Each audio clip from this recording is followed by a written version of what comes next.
Hey everyone, welcome back to the channel. Before we begin, I want you to imagine this scene. A packed courtroom. A smug landlord, certain he's about to win. A quiet black couple holding hands, terrified of losing the home they built their lives in. And then, in one sentence, everything changes. This is a story about arrogance, hidden family ties, and a moment of karma so perfectly timed, it feels unreal. If you love stories where justice shows up right on time, hit that like button, it truly helps the channel grow. Drop a comment telling me where you're watching from, and don't forget to subscribe and turn on notifications so you never miss another story like this. Alright, let's get into it. In the fall of 2025, Atlanta's historic West End neighborhood was changing fast.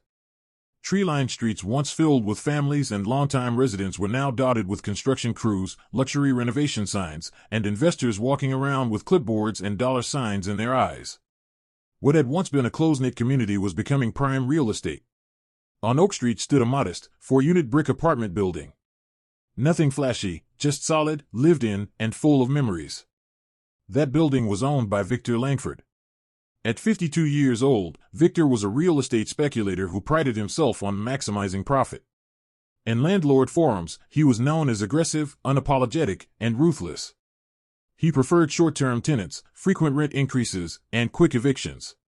To him, apartments weren't homes. They were numbers. And the tenants who stayed too long?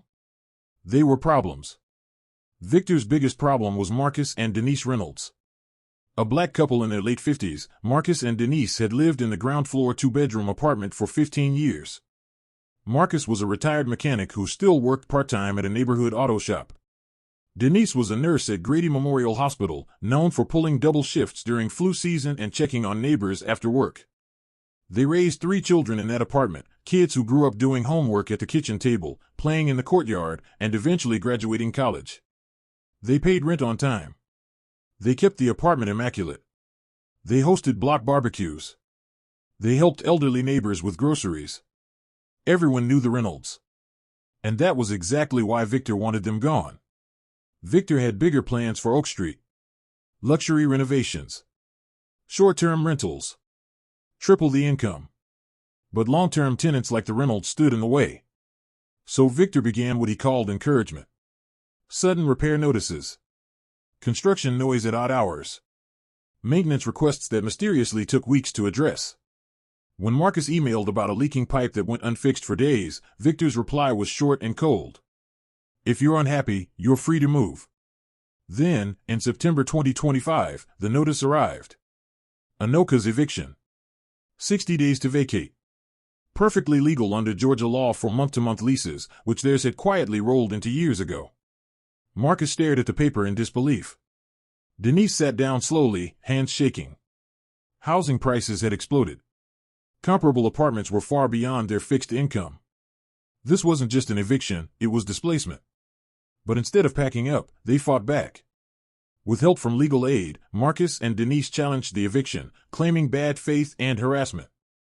Victor laughed when he heard. Over the phone with his lawyer, unaware the call was on speaker, he scoffed.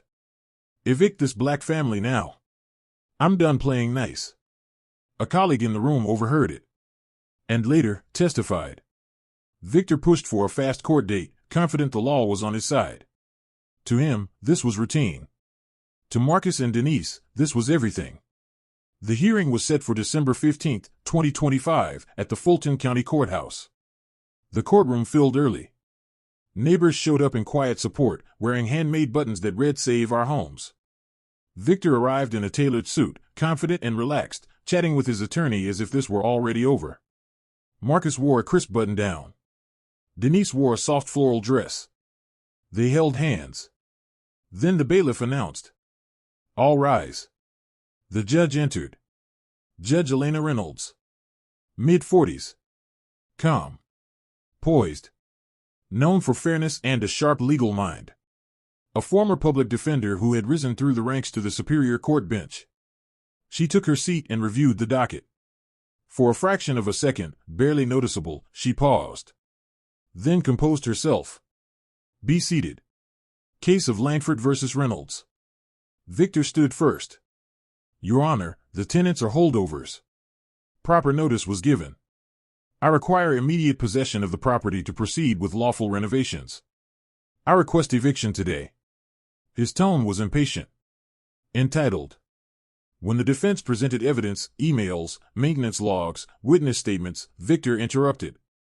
They're just upset because they can't afford market rent anymore. The gallery murmured. Judge Reynolds raised her gavel. Order. Mr. Langford, you will not interrupt. She asked pointed questions. Calm. Precise. Then she turned to Marcus and Denise. Mr. and Mrs. Reynolds, is there anything you wish to say personally? Denise stood, voice steady but emotional. Your Honor, this isn't just an apartment. It's our home. We raised our children here. We've given our lives to this community. Silence filled the room. Judge Reynolds nodded. Then she took a breath. She looked directly at the couple. Mr. and Mrs. Reynolds, before this hearing proceeds any further, I must formally recuse myself from this case. Victor frowned, confused. The judge continued, her voice steady but firm. The defendants are my parents. The room exploded. Gasps echoed off the walls. Victor's face drained of color. His mouth opened, but no words came out. Judge Reynolds stood. This case will be reassigned immediately. However, due to credible evidence of potential bad faith eviction, I am issuing a temporary stay effective immediately. She paused, eyes locking with Victor. No eviction will occur pending full investigation. The gavel struck. Court recessed. Outside the courtroom, tears flowed. Denise hugged her daughter tightly. I'm so proud of you, she whispered. Victor sat alone, sweating, realizing his arrogance had led him straight into scrutiny. And scrutiny came swiftly. Further investigation revealed Victor's pattern, targeting elderly and minority tenants for displacement. The reassigned judge ruled decisively. Marcus and Denise were granted the right to remain. Damages for harassment. Legal fees covered. Victor faced fines, lawsuits, and a temporary suspension of his real estate license. But the story didn't end there. With Elena's help, the Reynolds purchased the building through a family trust and converted it into a community-owned housing co-op. Rent stayed affordable. Families stayed rooted. The courtyard came alive again. A plaque was placed in the lobby. Home is where family stands together.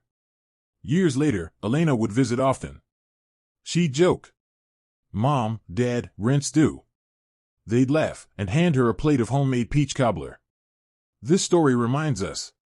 Karma doesn't always knock. Sometimes. It presides from the bench. What would you have done if you were the landlord? Or the judge? Tell me in the comments, and don't forget to say where you're watching from. If this story moved you, share it with someone who believes justice still matters. Like. Subscribe. Hit the bell. More stories coming soon. Stay blessed.